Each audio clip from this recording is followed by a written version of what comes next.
Welcome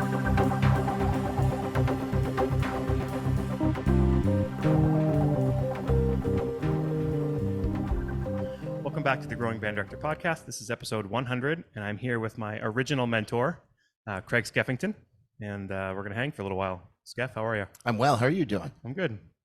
Yeah, life's good. Absolutely. What'd you shoot today? I shot 80. Yep. First round all season, no doubles. Pars, bogeys, and one birdie. So yeah, things are looking, they're looking up. So that was for 18. That I did not walk after 9. Yeah. I had a student come up, Jimmy Kircher in Biddeford, and he's like, I shot Mr. Smith, I shot 63. I'm like, really? How many holes? 9. Okay. Yep. So yeah. And it's funny because we've thought about doing this for a while now, and we just had the conversation. So I'll kind of set the stage for the people that are listening. Both of them. All 10 people that are listening, and I know you're making tens of dollars out of this. Yeah. So with regards to the podcast, I've said this to you before. I think the podcasts are brilliant because they fill a need, and you can see that with the membership as it grows and it grows and it grows. And being someone that's seen you since you were 15, and watch you develop as a teacher and as an educator and an all-around musician. Everything that you've done in our area in the state of Maine. And I thought it's a crime that people don't necessarily get to hear your view and your insight on this. And so for the people listening, I thought this is a moment where he needs to be interviewed. And so, because it would be awkward as heck to say, here's what I think about this, right? You know, people are going to clamor to that. So I think this is really important because I will preface this by saying, I think Westbrook's program is like maybe the top 1 or 2 in the whole state, given the strength of the concert band, the jazz program, the marching program, Sue's chorus program. It's a very, very well-rounded program. And that maybe 3, 4, on one hand, certainly the amount of high schools in the state that do that. So you're to be commended for that. And so that I thought this would be really important for people that sort of hear your take and your pedagogical, approach to things. So now I'm nervous. It'll be fine, I'm sure. I don't know if I prepped for this. Yeah. So I thought, because this didn't come, out of the blue, where as I know where you came from, but not everybody else may. And, give us a sort of a quick background. What led you to this point? I mean, what were the background situations that you said, I'm going to put that in my back pocket because I'm going to use that eventually. So walk us through, if you wouldn't mind, from the beginning. Like my education? Well, yeah. So what you had, in small steps, we don't need to know the minutia, but clearly there were high points of things that you said that was something I'm not going to do again, and that was something that I absolutely am going to use because it was brilliant. So that sort of thing. Well, I remember being in high school and you came aboard, and I remember from you, you seemed to have fun working really hard, and we were very good, and that was kind of what inspired me. And when I got to a point where I was thinking about college, it wasn't a deep, I want to educate all these students. It was like, I want to keep hanging out in the band room because that's what I want to do. So it's like, and then you drove me down to my audition at UNH, got in there. Thanks to Clark Terry, because I don't know, we went because of the Clark Terry Festival. Clark Terry Festival, I remember it very well. So that was sort of my thought. And that was like late in the game. I think it was like March of my senior year. You hadn't, I do remember that. I had tried, but I had applied to schools because I liked the name. I didn't have any idea about what I was really doing. So, so I went there, and then second year in, Andy Boysen went there. There's, so many great teachers at UNH, and he was one of them. So from him, I was pretty inspired as far as how to rehearse a wind ensemble. And then after 4 years there, I decided to go back for grad school. And so I went there for a conducting degree, and what I was looking for was a place I could have podium time, a place where they'd, give me a TA ship, give me some money. And what was the third one? Oh yeah, who I was going to study with was a big deal. So I was actually student teaching in Hawaii. I don't know if you remember that. I student taught in Hawaii. I do. And they all went on strike, including the university professor who was observing me. Yeah. So on a Thursday, I learned, oh, you're done here. And I got on a flight, and Monday morning I was in Dover with Michelle Belanger. Wow. So it was sort of like I was kind of going away. My parents live in Hawaii. That's kind of how I was there.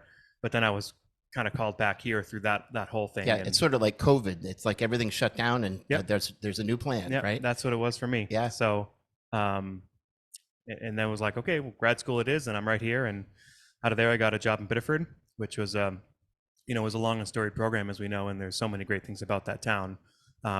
Took over after Terry White and Tom Lassat and some other teachers. To the greatest teachers that we know, really. Yep. And I had an eventful and fun 3 years there. Band did a good job. I reached a point where the way the schedule was at that point, I wasn't able to kind of take it past. I think we did like chorale and shaker dance, John Zadeklik. And not that it's all about difficulty level, but I was like, that was all we could do. That will be the peak of what you were able to accomplish. 14 kids in the band class, and then 24 kids who came after school, and there was no other. Well, and I think this is important too, because people that do know you, they see Westbrook and they think, oh, this is, it's a great program. They have no idea, because I remember I've been friends with Terry and Tom forever, and I remember thinking that program on the surface back when they were there, you would think that's really happening, and then as you know, the schedule was just terrible. They didn't have. I think they had marching band as a class, but their actual band program met during like a recess or like it was 14 minutes, 20 minutes. I remember Tom. That's when TL had it. Yeah. I mean, that's a really tough road to hoe right there. So, and it went for a long time that way, right? So that was sort of the end of it for me there. I just got to a point where I'm like, you know what? So I was actually going to go again to Hawaii. And move with my parents, because like free place to stay. Right. Honolulu. Like what could go wrong? Exactly. And then I met my wife just beforehand. And both the Westbrook High School and middle school jobs opened up at the same time. And we were on the 8th hole. We were. As I got the call that I got that job. I remember that. And it was like, well, if this new girl I really like and I both get these jobs, well, that's clearly a sign. And ding, ding, ding. I do remember that. That's fantastic. I also have a memory back from Biddeford, because I had just done, I don't think you were there, but the last conducting thing I did with the UNH Wind Symphony was the Stravinsky Concerto for Piano and Winds with a faculty piano player in Chris Keys. And this is for your master's recital? In conducting. I honestly don't think I could flip from page 1 to page 2 right now, like with the recording. Like, it's like, where the heck are we? I mean, it's like a grade 40, 42 or something. And I went from that to the next August, like, okay, here's marching band camp, my new job, August 14th. I remember the date. And that first B flat scale we played, I remember it hit me like, we're not in Kansas anymore. Kids they can't just, I remember woodwind players just being able to play every run in the book. And it's like, it just is what it is. It's not that way. No. Yeah. And that's funny, because that was, was that 15 years ago? 2003. 20. Wow. That's amazing. I just finished 20 years. To go from there now, and again, I'll preface that because I've been around a long time. When you took over at Westbrook was sort of on the down cycle.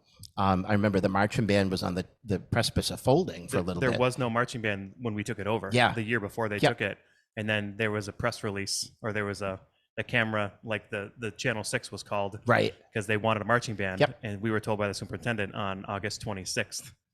You're going to have a marching band this year. And that's such a tough thing, because we've had this conversation before, and Terry and other people, it's hard to have a marching band conversation or marching band program if you don't have a band program, right? And so you're forced to, like, you're putting Band-Aids out there, cardboard cutouts on wheels, and it's really, Westbrook is such a strong program now to see, but most people see that now and have no idea 20 years ago where that came from. Right. Yeah. The first show we did was Latin Fire. We did like, I'm like, we're going to do bossa novas and pit the ensemble, and there we go. And we got a silver, and TL sent me a message like, that's a teaching job of the century or something like that. It was whatever. And I think we were at 27 kids, and that's with 12 in the guard. So like, that's not a lot of people. You got to start somewhere. And then the next year was 32, and then it was 37, and then it was, What's been your high point? Number wise? 72. Good for you. Yeah. Now, was that recently? That was 2014. Okay. Yep. So being a fellow marching band director, I mean, we follow the same. We were at 80, I think, at some point right before COVID, and then COVID hit. And last year alone, I think we were 39. So the rebuild from COVID, as you know, is very real, right? So I think it's, again, people see it's a recency bias, right? We see what we see now, and some people are interested in, but they don't necessarily know. So you have to explain to them, this is, hard work that came to this pass. It's hard work, and that's one of the things that I'm I guess worried about is the wrong word, but there's so many people that I talk to throughout the profession who are super young, either they're music ed students or whatever, and they don't understand that they need to work their tail off to grow something, and they're not going to have me time for a little while. Yep. Like if That's you're so single true. Yeah. or even married and you have no kids, and like maybe just do it. Absolutely. Unless you want your program to not grow. Right.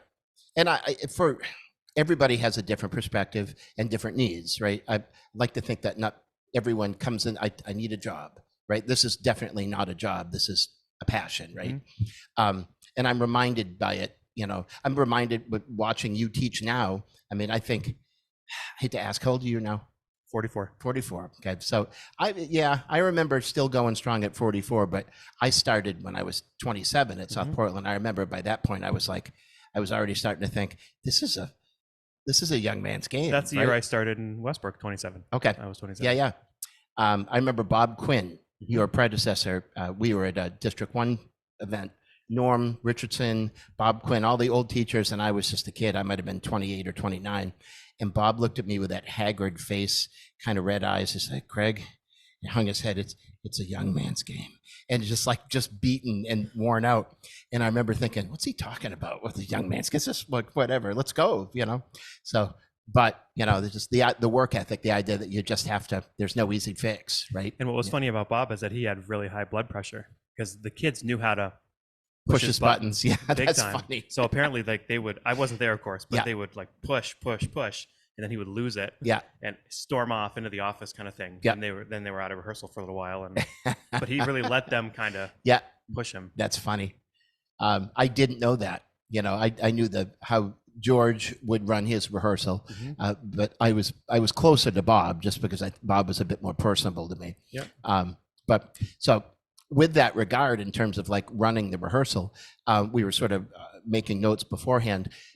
Probably your biggest influence in terms of like the band program, symphonic band, concert band, was Andy. What sort of things did you pick up that you use now in your classroom? Before I say that, I will say that when it comes to the jazz side of things, you're the biggest mentor I've had. Thank you. I mean, I don't rewrite as much stuff as you have over the years, but you haven't had to. You have better players. So yeah, when it comes to the concert band side of things, I guess it's his approach of timeliness and effective rehearsal. There's no downtime. Yep. There's always, it's like you're on a treadmill, it's like he's moving and you got to move along with him. It's that proactive approach to rehearsal that, okay, I know what we're going to do and I can like tell you the 10 areas we want to get to. But before I stop the band, I know what I'm going to say and I know how I'm going to fix it and who the problem is and how I'm going to fix that problem. Yeah. And then, you work on it. You work on it twice. You work on it 3 times. At that point, you got to move. Like, we all know where that threshold is in rehearsal. Right. We never haven't fixed it, but you've made it better, and you've addressed it, and you'll come back to it later. But you need to move on. Yeah. Okay. And at some point, you're like, I'm not going to keep working with these 2 kids when there's 45 kids who are just kind of sitting here. So he was very methodical in how it was like the pieces were like a big puzzle to him.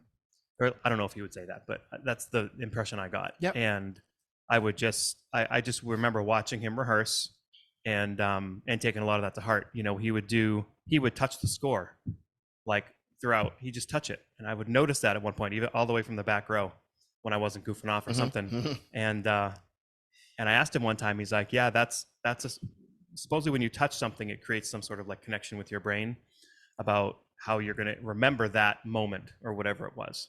So he said, that's something I wanted to come back and get in this sort of like run through performance or whatever we were doing.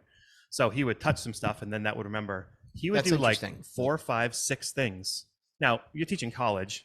It's a little bit different. Yeah. The higher up, the older you get, but we would do like a minute's worth of music and then he would fix 6 different things, 6 different ways, and then we go back and do the whole thing again. Do you find that's the challenge for me now because I make this joke all the time, but it's true. Like squirrel, pie, bikes. You're going through and you realize that stopping every 30 seconds is a drag for the kids.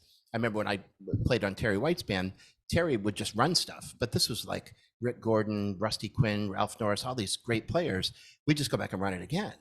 And if it didn't go well, we'd go back and run it again. But usually the players were so good by the 3rd time through, okay, I figured it out. We can move on. Yeah. But when I became a teacher, I would be like, I got to stop and fix it now. And that must have been terrible. That was like my first year was, you were a sophomore. I don't think we made it out of the intro for like, September.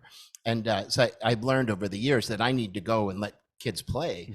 But the idea is like, I got to fix that. I got to fix that. So you go back and then all of a sudden you're like, I can't remember what I was going to fix. I'm 56 now. And so I'm chasing those demons, more and more. So that idea of I'm going to touch the score, that's actually brilliant. I will sometimes I'll even fold the page, or sometimes if I have a pencil ready, I'll just do a quick mark on it. I have done that. I always said, how do you know when to stop? And his answer was, when my brain is full. He's just like, I couldn't remember anymore, so I stopped to go back and get him. So I take that approach. Some people say you shouldn't play long segments at all. People we respect a lot, they say, nope, you got to do this segment, and then you're going to do that segment, and then they don't need to just play it all. And then I hear a lot of people, Terry and a lot of people other included, who say, the kids are in band to play. Right. Let them play. Yeah. So I guess I would fall somewhere in the middle of that. And I think there's times, I don't know if you're the same, but times when I do both. This is, this time of the season, whatever, we might be playing more chunks. Yep. This week, next week might be, we're getting smaller stuff. John Neal gave me that. So it's like the cookie approach. Okay, the first thing we're going to do, we're just going to run it. It's god awful, but we're going to run it. And so I got you, everyone's warmed up. That's, and then we're going to come back. And within that, we're going to get really centered on these 4 bars. I'm going to work these to death. Some of you kids, I'm sorry, chill for a moment. And that is effective. If you know you need to spend longer than you should, telling them ahead of time, hey, this is going to be a little bit. You can shut it down for about 5 minutes. I need to fix this. And then we're going to come back and play again. So I think the bigger, our bag of tricks becomes much bigger as we get older. I remember Norm, who was a mentor, Norm Richardson. I'd be like, I'm not sure how much more I can do, and this is before Norm passed. He said, listen, stick it out. By the time you get, to wherever, 50, he said, you'll have so many things in your bag of tricks, it just becomes easier. And he's right, That's the same reason Tom Brady didn't retire, right? He kept saying, oh, I figured the game out. Yeah. Like, why would I stop now? Right, yeah. So, well, I mean, that, not that I would equate what we do with the Tom Brady, but I see the parallel. So, yeah, I mean, I think that's that rehearsal skill that you build over time by watching great teachers. I think that's really important. One of the things I picked up, and I drew this little picture poorly of an hourglass. Have you ever heard about the hourglass analogy in your rehearsing? No. So if you think about the top of the hourglass being bigger picture stuff, when in the first third or whatever of say you have 6 weeks to work on a piece, that first 2 weeks, you're kind of thinking about the big picture stuff. And then in the middle section where it gets skinny in the hourglass, you're thinking about the off on 3 and the balance here. And you're thinking about all the small things. And then over the last third of it, or give or take, you're back to thinking about dynamic contrast and, listening and all that sort of stuff. So, it's hard because so many concepts when we rehearse are all the time. Like, what day do you teach tone? Which day are you going to teach good sound? Sure. Which day you're going to teach a steady beat? It's like all of them. Right. But at the same time, some has to take precedence over the other. Yeah. Yeah, it's global as opposed to, no, this is an F sharp when this comes up. Here's the alternate for it, but that's a good point. And so to kind of spin that forward, that's not necessarily dissimilar to jazz band, right? I think a lot of people pigeonhole it. They think, well, he's a jazz guy, or he's a concert band guy only, or that guy only does marching band. Well, in reality, teaching kids music is teaching kids music. It's just whatever. Do you like orange, blue, or yellow? I mean, it's the same. You're doing music. And what does TL say? Jazz band is just concert band with a rhythm section. Yeah, seriously, tone production. So, what do you find now? Like, one of the people in your past that people may not know from UNH was Dave Seiler. What did you gather from Dave? And Dave was very unique, and anyone that Super knows unique. Dave that's in our circle, well, they're shaking their head going, yes, he was. But was there something on a pedagogical nature that you got from Dave that you use? So what I remember the most from Dave, I don't remember it as much on a day-by-day rehearsals technique sort of thing, because he wasn't that kind of teacher. Like, I don't remember him being the problem solver type of teacher. But what he did great is he gave us experiences. So, like, how did he get Clark Terry to come and be a person at UNH? He just asked him. Yeah. And then year after year, the only reason we had all the people was because Dave always said they can only say no. Right. So we would get, Branford and, Ray Brown and Benny Green, like some of the heaviest people you could ever have, they were just coming through UNH because Dave just asked. Yeah. And I think once he got Clark, well, then it's a lot Sure. easier to get Yeah. everybody else. You have Tom Brady, so people are going to come play on your team now. That's Yeah. exactly it. Yeah. So that's what I get out of Dave. That's an interesting point. I didn't really think about that. So, as you know, I was on Dave's Seacoast band from 91 to the present.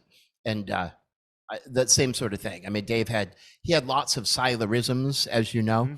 But now that I think about that comment, I think that's brilliant, because I got, this is a true story. I had just gotten back from the service, and he heard me somewhere and called and said, can you help the UNH trumpet section? We're doing a combined concert with the Basie band. And so it was Al Gray, Mill Hitton, Snooky in the trumpet section, and they didn't need me, but he was just being gracious. Yeah. So, but that was an awesome opportunity. I stood beside Snooky in the trumpet section and split the shout chorus to "Vaduda, Vaduda, Vaduda, Vaduda." Corner pocket. Thank you very much. Just like going for it. And then he came back in and he's about 5 foot nothing, 100 pounds, and just abused me the second time through. And I just hung my head and I'm like, why am I here? Yeah. So, but again, I go back and I think I just got a chance to do, yes. So that's totally it. That's funny that you say that. And you've done that to a certain degree by kind of bringing people in. I know you had Maynard Ferguson at the school. Was that you were here? Was that before your time that they brought him up here? Yep. Okay. But you've still, you bring in like Chris O or other people to come in and work with the band. Right. We've done that same thing. Like we've had all the major service bands come in, just ask, right? And so we had Maynard several times. And so that idea of like making that connection is so that like even the Portland Jazz Orchestra, my kids can come watch that because, hey, Mr. Skeffington's in it and it's cool to go do that. So it's an experience available to those kids that are in our circles, right? So that's definitely something that you do better than I do, that whole bringing people in. I guess the extent of what I've done is in February, I have a concert that most schools don't have. Like I'll do one every 6 weeks of rehearsal. So we do one beginning of February, and we were going to do one at one point together. And then remember the snowstorm, and we're like, we're not going to do that. That's really unfortunate too, because I was looking forward to that. That would have been a good thing. Remind me to tell the story about that real quick. Okay. But what I'll do is every year or most years I'll bring in a local college and have them play with us. And one year when UNH played, they did Rhapsody in Blue with their faculty piano player. And it was like my kids are sitting in Westbrook, Maine, for free, watching this Rhapsody in Blue thing they're not professionals, but it's pretty darn close. And it was amazing. So that's something I've done a lot. I think modeling like that is really, really important. And I've had some kids, like a couple of kids currently now that actually pursue, like PJO just played at Congress Square last week. And Bijan Watson, you know Bijan? Nope. I know the name. Boston trumpet player. Yeah. If you saw Bijan on the street, you'd like, that cat is a lineman for the Patriots. I mean, just big man. Gifted trumpet player. Just unbelievable technique, range, the whole 9 yards. He was our featured guest, and the outdoor concert at Congress Square was like 600-700. It was enormous. And I looked out in the audience. It was like 5 or 6 of my jazz band kids sitting together. I'm like, yeah, that's what it's all about right there. So, yes, the idea that they seek it out on their own after you provide the experiences, and they're like, wow, this is really cool. So I think that's important. Just a story that, and this hit home. You had a phrase which you often do, that you used. We were going to do that concert, and if people don't remember, it was like the storm was coming in like 5 o'clock in the afternoon. They weren't canceling practices. They weren't canceling school. So it wasn't one of these, sorry, there's no school, we're not going to have the performance. And there was no snow date available. It was like, we're doing it or we're not. Yeah. And if for people don't know, your town is next to my town. So and kids were going to drive themselves there. So literally nobody had to drive more than 5 or 6 miles. But it looked like it was going to be a bad storm. And I remember saying, we might be able to get it in. And I remember you said, yep, we could get it in, but what are we proving? All we're proving is that we're willing to put the safety of our kids on the line to do this concert. And when I was a younger teacher, I was all about, we're going. The bus drivers are driving it, we're going to go. And now if it's even remotely iffy, nope, don't want to do it. And I know the feeling. When I was younger, I had put so much of my own personal time into it. And then as I got a little bit older, it was me and watching the kids and how much they've grown. We've got to go do this. And now I'm thinking, well, that's the end. but this is a TL thing. Enjoy the journey, right? So if you can't, and just reflect on what you did with the journey to that point, that's like the icing on the cake. The cake was the thing, right? So that was, and I remember, I think we were both in the situation then because MBDA was coming up. That was like a pre-MBDA thing, so we had another chance to be heard. So yeah, I do remember that. But the older Craig, my older and wiser is like, I'm unwilling to put kids, especially if it, we do a lot of local driving, so that's, you don't want a kid who thinks they know everything in a snowstorm driving a car. Yeah, that's just, there's no good thing comes of that. That was the only concert that I had programmed and we had worked on, Prelude, Siciliano, and Rondo by Malcolm Arnold. Yeah, we were playing it and I was like all pumped to play it. And then we never played it. What we were doing? But for us, it was so early, and I had 3 other pieces planned for the end of March. So we never played that stuff. We just moved on to other You're stuff. a planner, though. Like you'll go through and you'll like I'm sure that you have your winter program already picked out, and you do an October concert. Beginning of November, and then a December concert where we combine the 2 bands. Okay. And then a February where they're separate. Yeah. And then the end of March, beginning of April. And do you do a Pops concert at the very end? We do an all-city concert where it's like 5 to 12 and 40 minutes kind of thing. I have a list of tunes that I want to do, and then I will wait until I actually see what's in front of me, and then the grade 4.5, that's out the door. Or we're going to be better than I thought. That one's on the table, and I'll cut it. I've learned over the years, I need to come into every concert with about 5 or 6 things, and I'm sure we all do this. Concert march, a lyric piece, maybe a motor impulse piece. Like if it's a front year concert or end of year concert, you might do like a Pops piece as well to just kind of throw the kids a bone, and have several versions, right? So there's nothing worse than being pigeonholed because I picked this show. This is what we're going to do. That never works, right? So yeah, I will program. Like I think I have everything programmed for the year right now for all the groups. However, every concert will have at least one thing that ends up being changed, whether or not a group is better than I thought or worse than I thought, or there's another piece that I hear and it's like, well, I got to do that now. So again, I'll go back to the Patriots. Belichick always says, we'll draft a player if we don't just picture if that player is going to be good in our system. Is that player better than a player we currently have? Right? At least that's what they used to do. I don't know if they still do the same thing anymore. But it was like, nope, this player is better than Mike Vrabel. That's why we're going to get this player, and Mike Vrabel's going to go. Or something like that. So sorry, Mike. Sorry. So I look at pieces very similarly. Like I have this program I really like, and I really like that piece. Is that better on a program than something I already have?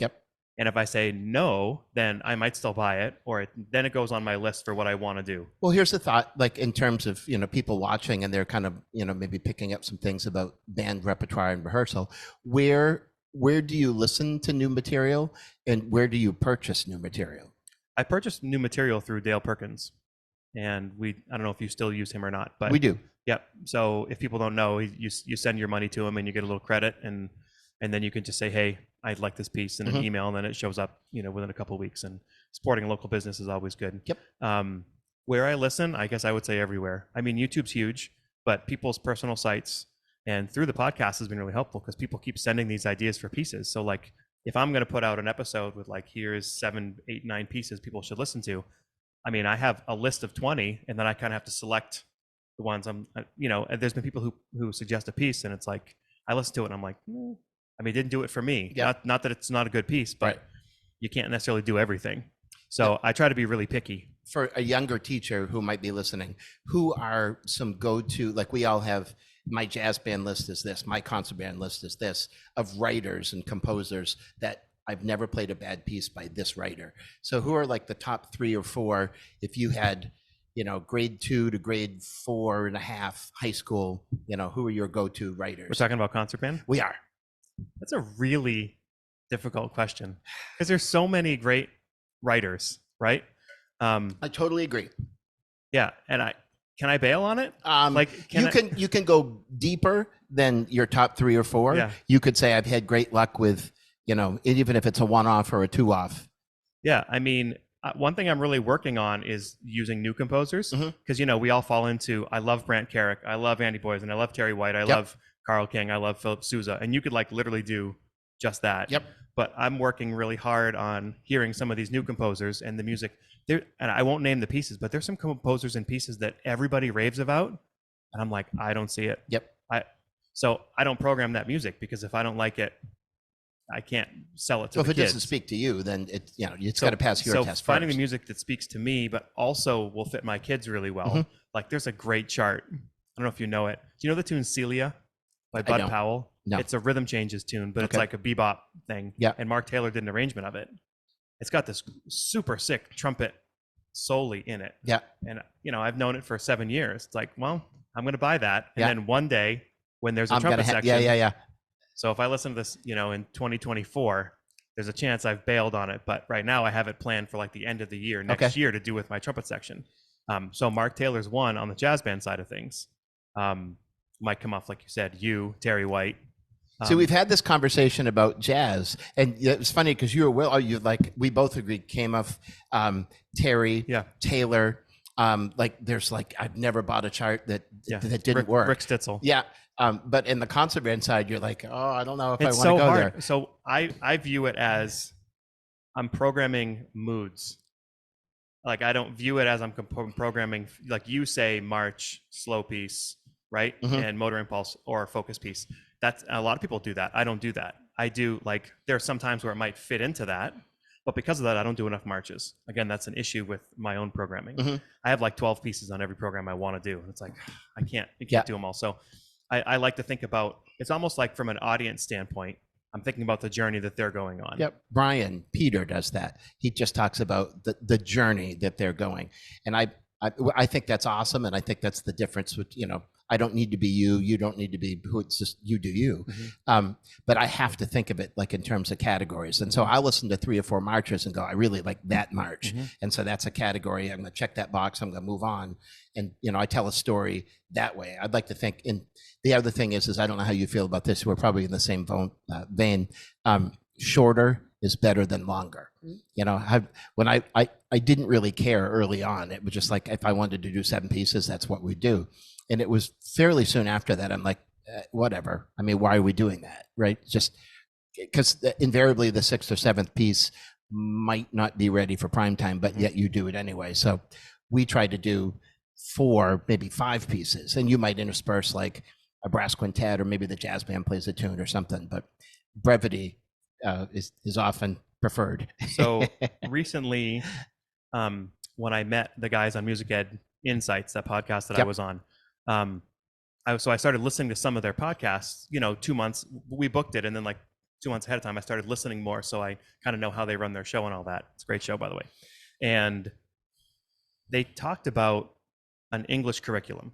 Do I want my kid in English class reading 12 books this semester, kind of, or do I want them reading 2 books, but they really dive into each book and what do they pull out of the character development? And I'm not a reader, so that's where my English language stops. But so do they want to learn less pieces deeply or more pieces on the surface level? Sure. So, and I don't think there's a right or wrong answer, but I thought that was an interesting way to put it. Yep. So I'm like you. I tend to do most of the time, I tend to do less music, and I try to do it really well. Yep.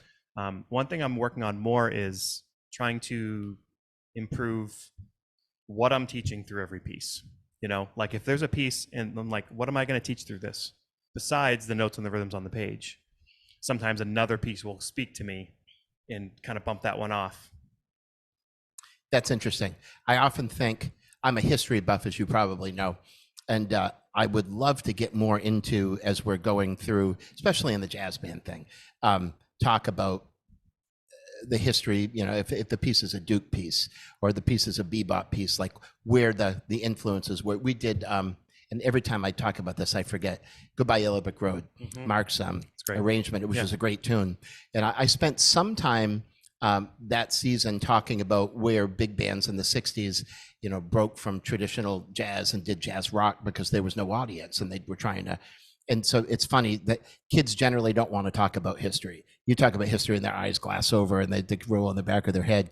But I remember thinking, this is important. I'm going to share that with them. So that's an interesting point by you, that what can I teach other than the notes and the rhythms with this? I think that's That's a good point. You were asking about concert band composers, so there were two that came to my mind. Okay. And these will probably not be. I can't say I do a lot of their music, but again, there's so like you can almost do any piece, and everybody knows these names: Brian Balmages and Randall Standridge. Yes. I mean, there's a reason that. I mean, I haven't heard anything of Brian Balmages that I don't like.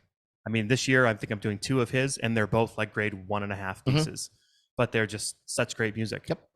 Yeah, and so there's a good and a bad to that, right? Because the good is like this is the motor info or whatever it is. It sounds great, and it's going to work, and sometimes they get formulaic, right?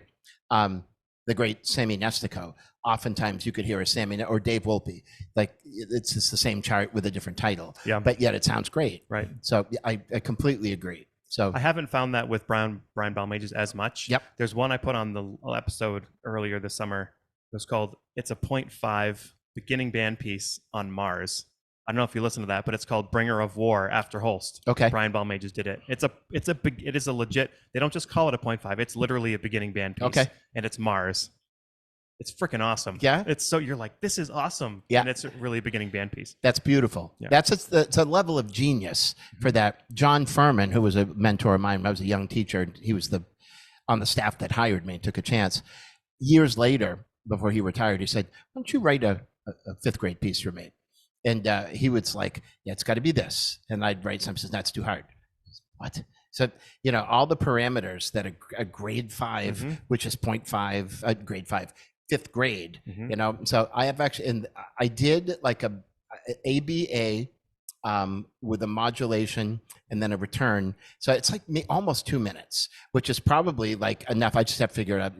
I shelved it for years during COVID, and I listened to it again, and it's clearly more than 0.5 or 1, but it's no more than 2. And I'm thinking, I need to finish that and send it somewhere as a grade 2 piece. But the idea that that kind of music is difficult to write, it's deceptively difficult to write, and I'm not sure everyone understands that. I mean, you do as a writer. Michelle Fernandez says, she was talking to Crystal at Allstate, and Crystal's like, "I want to do your music, but it's so much harder than my kids can play." Yeah. Like my kids are a 1.5 band, period. And she's like, "Yeah, it's impossible to write easy music." She's like, I'll go and write something that's a grade 2, but by the time I get to the end, it's a grade 4. Yep. Yeah.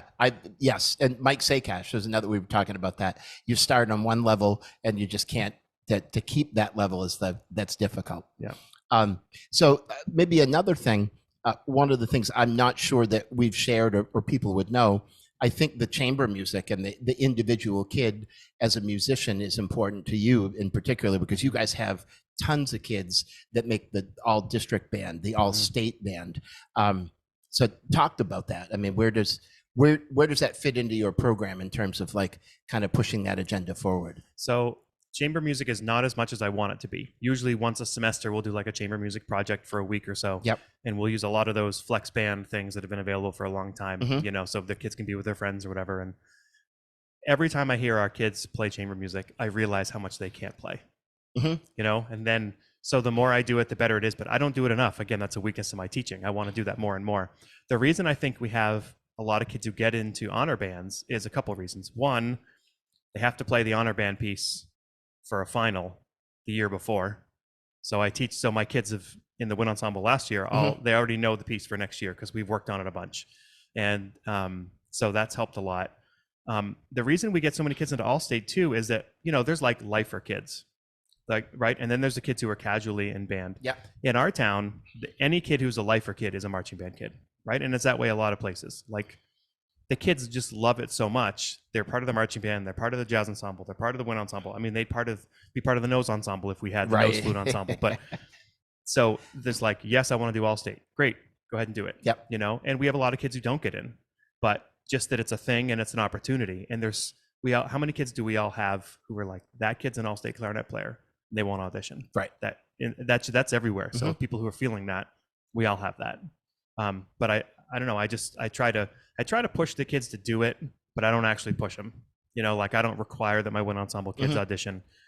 I've thought of that in past years, but So I don't know if there's a secret to it. I mean, we definitely do some chamber ensemble, and I try to teach to the individual kid. I think I use chamber like as a ubiquitous term. I didn't necessarily mean that you're doing trios and quartets. Yeah.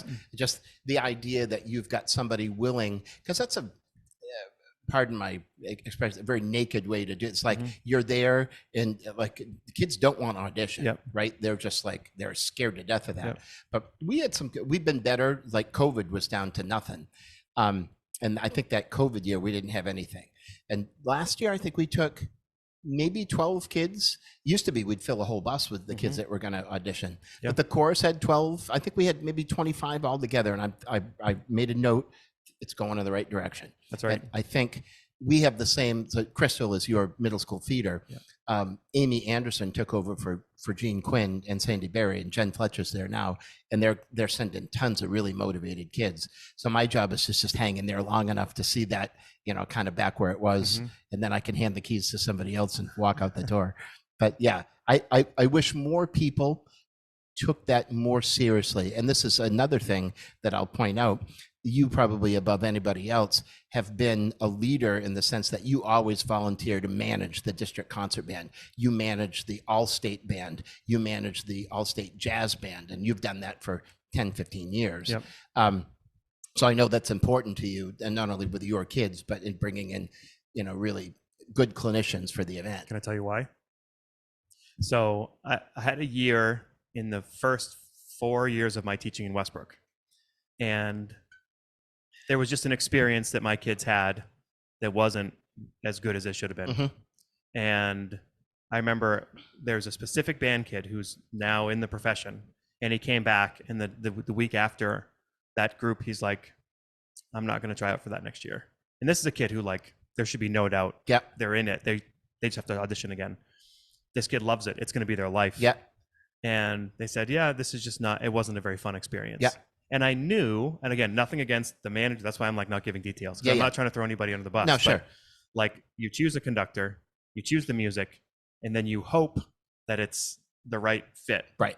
But if there's somebody who's not ready to be the conductor, or the literature's not right, or whatever, the kids can leave thinking it's not a good experience. Right.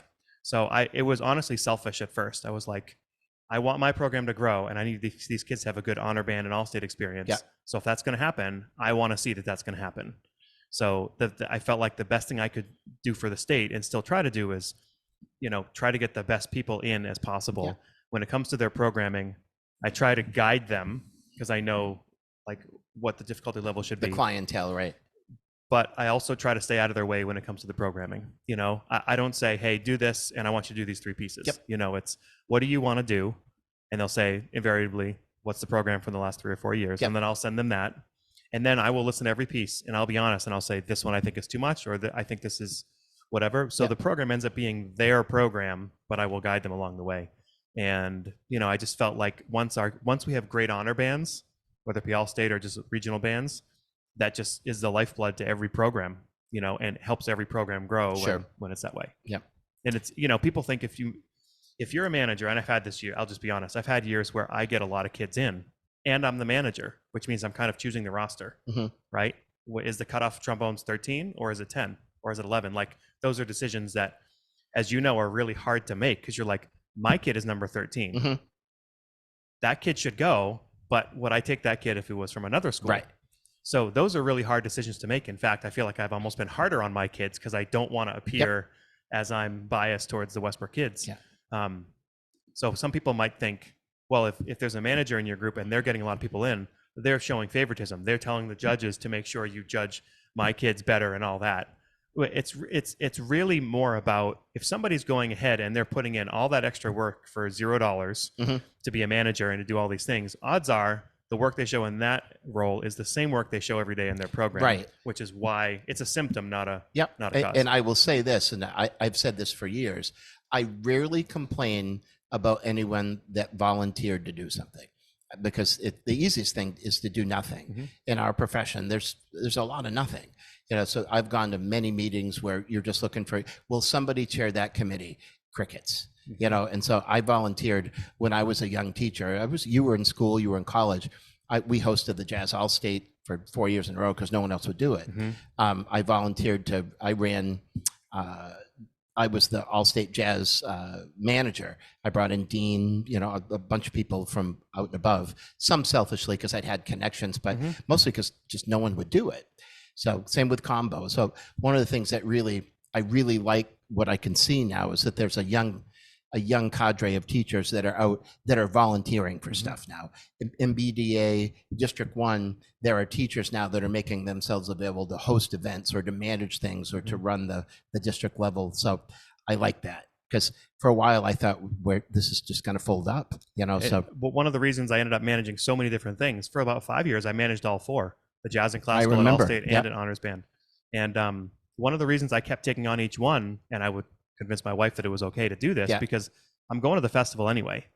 Like, I'm going to be there. Yeah. I might as well have the clinician I want to watch work with the kids. Sure. And so it's a selfish thing, and in that, like we were talking about earlier with Dave Seiler, just ask who you want. I mean, it's amazing the people you can get. Yeah. I remember the day Alan Baylock was like, yeah, I'll be there. And I was like, really? Yeah. Sweet. And, you get some great people in by doing that. Yep. So any extra work that you have to do is usually during school anyway, and you can parcel it out. It may be 2 hours worth of work, but if you spread that over 4 months. Ordering the charts or getting copies of the charts ready, that's the hardest thing, right? Getting the music into the kids' hands. Yep. So, and I worked hard to think that I was organized so that when we had auditions, the program was already selected and bought. Now, occasionally you'll go, okay, we don't have a lead player for that, or we don't have that soloist. But typically we were pretty okay. And then I would get the music out sometimes within a week to the kids. You were always good about that. That was the thing. Like as soon as the auditions were done and the rosters were put out for the people to see, you could expect the music in a week or two. That was never a strong suit of mine. It would be always like, what's the next thing? And I'd forget to do this. Or the reason I always did ahead of time was because I had young kids. And I knew at any point I could be out a week because this kid's sniffling or, whatever. Yeah. So, and I also felt like my job is not as stressful if I'm prepared. Yeah. If I've already done all the things, then if I feel like I'm ahead, I could literally not come this week. And next week, I'd still kind of be a little bit ahead of the game. Yeah. So just that proactive approach usually helped me. Yeah, that's probably across the board, right? With everything. It's not just, managing the district honors band. That's like being ready for concert band rehearsal or, I also tend to be a little on the obsessive side, in case you didn't know that. So, and I work hard to know, like, that's something that I think has helped me be a good educator. I also have learned when to shut it off. Because like when it's annoying, like around my family, I need to just let it go. Yep. But that sort of insistence on doing something the right way and planning ahead of time has been something that's been big for me. Yeah. So. Well, it's obviously worked, because I circle back, the Westbrook thing is by far, I could, I'll say this publicly. I think Cape has a very well-rounded program. Old Town, very well-rounded program. Your program, very well-rounded. And by well-rounded, I mean, there's not many that do the marching band thing and the jazz band thing, although we don't do the string orchestra thing, but, I would, any group that I'm not necessarily familiar with that does the string orchestra thing, they may or may not do the marching band thing. In fact, I don't think they do. So the fact that your program is where that is largely because of, your work ethic. So. Yeah, thank you. It's funny. I don't disagree with you in any way. At the same time, I think every community is also a little different. There's communities who send kids to all nationals and all Eastern. I don't do that. I should. Yep. But I don't. Same. There's groups who do the essentially Ellington thing. We're going to try that next year. We haven't done that. Yep. It's almost like you take your community and you try to improve it a little bit every year in the band. And how have you found? I have definitely done this. When I took over, the jazz band always did this. Like one of the things, the jazz band always went to Norwood, and you remember doing that. Oh yeah. But you could set your clock by the events that they did, and so and it was really busy. When you put the wall calendar that Music and Arts or David French give you, I fill those things out and I highlight them. And when you're done setting up your yearly calendar, someone might come in and go, "Oh my God, I had no idea you guys were that busy." Yeah. So have you taken a different, like you've said, I'm going to do this instead of that, or I'm going to add this. In retrospect, I've done very little adding stuff that's sort of out of that circle that Scavone and Richardson weren't already doing. Yep. So I kind of think of each ensemble as a separate thing. So like I'll plan the jazz ensemble, what I think they should do through the year. And then I'll plan like the color guard. Not that I'm teaching it, but like we'll plan the schedule for the color guard Mhm. and the schedule for the winter percussion and the schedule for the concert band and wind ensemble and the schedule for the marching band and all that. And then you kind of look at okay, these 2 weekends can't be a winter weekend because we have the UNH Jazz Festival and there's enough kids that do it, so we can't do that on that Saturday. So it ends up being pretty busy for sure. I've added a couple different things like we talked about doing concert every 6 weeks or 7 weeks. Yeah. We did Symphony Hall once, which was really cool. And like I'd love to do the UMaine Day, but it's like in the middle of March. It's the hardest time to do it. Yeah. So, it's like you'd have to cut something in order to go do that. And the time that when like as you do something enough, you start doing it the way you think is the best way to do it. And until something changes, you just keep doing it that way. Yeah, and that's I circle back to Norm's thing about stay in there. The longer you go, the easier it is because you've done it. You've got a template for it. So there's part of that. Although I will say this in my own defense and our defense, that the creation of the winter percussion and winter guard programs has added one more element and a big element, right? Because I don't know how much. I don't necessarily do any teaching. There's one year I helped out with the winter percussion, but I'm responsible for the buses and and paying everything. So managing that schedule has become, and plus it's your kids, right? So we do the same thing. Like, okay, UNH is this weekend, so you're trying to manage, because invariably you get the kids are like, well, I can't do this, and so they can't be in 2 places at once, right? So that falls on us to straighten that out, certainly. It's the same way. I mean, I'm super lucky. I have Sue, who's our director of music. She orders buses. Jess Krupnick, who kind of does a lot of that behind the scenes work with all of our marching side of the program. Yeah. She takes on calendars and figuring out which show to go to and all that. That's so awesome. Like, there's a number of people who, and then obviously our teachers do all the teaching. Yep.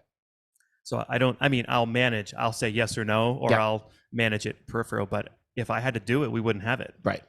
I just don't have the time. There's only so many things. No, I totally get it. That's why I have a rule that I started probably 2012 or so, because we knew our second child was going to be born. And I said, I don't want to miss dinner ever.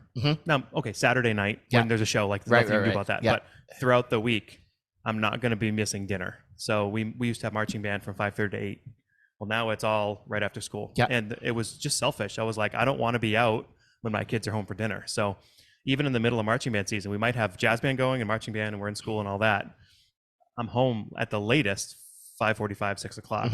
And I'll come in, and if I'm at 6:15, I hear about it. Because we said 6. And that's helped me keep that balance throughout. That also with like being proactive and kind of obsessive. Like I don't wait to the last minute on stuff because it's just not my nature.